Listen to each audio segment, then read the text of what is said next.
La certification internationale pour le Pao Tsai était la 6e application standard alimentaire par la Chine dans le cadre de l'ISO. Il était dirigé par le bureau de surveillance du marché de la ville de Meishan dans le sud-ouest de la Chine d'où vient Pao Tsai. Ici, les gens font du Pao Tsai depuis au moins 1000 ans. Ils lavent les légumes, les assaisonnent, les scellent dans un bocal d'eau de fermentation et attendent que la magie se produise. Aujourd'hui, ce plat d'accompagnement familial est devenu une industrie d'1 milliard de dollars.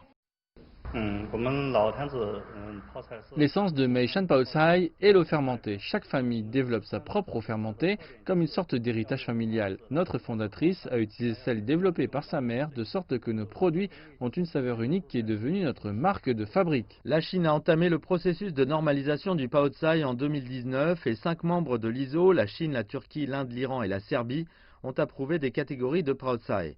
Certains en Corée du Sud accusent la Chine de s'approprier leur plat d'accompagnement, kimchi. Cela se produit en dépit d'un document de l'ISO qui dit que sa définition ne s'applique pas au kimchi.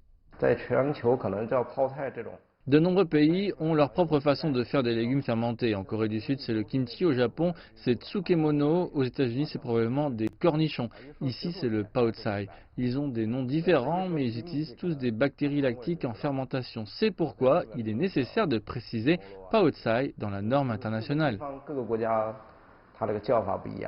Il y a actuellement plus de 8000 entreprises de Pao Tsai en Chine. Zhang dit avant l'enregistrement ISO que leurs produits exportés seraient étiquetés comme kimchi, tsukemono ou d'autres noms enregistrés et seront examinés selon des normes différentes. En conséquence, avec l'inscription sur place, il y a problème.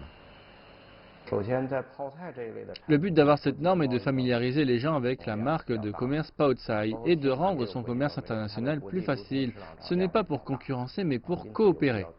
L'ISO a également souligné que le Pao Tsai chinois et le kimchi coréen sont différents. Le kimchi est déjà inscrit au Codex, une norme alimentaire mondiale, et donc la Corée du Sud ne fait actuellement pas pression pour l'enregistrement d'une norme sur le kimchi de style coréen.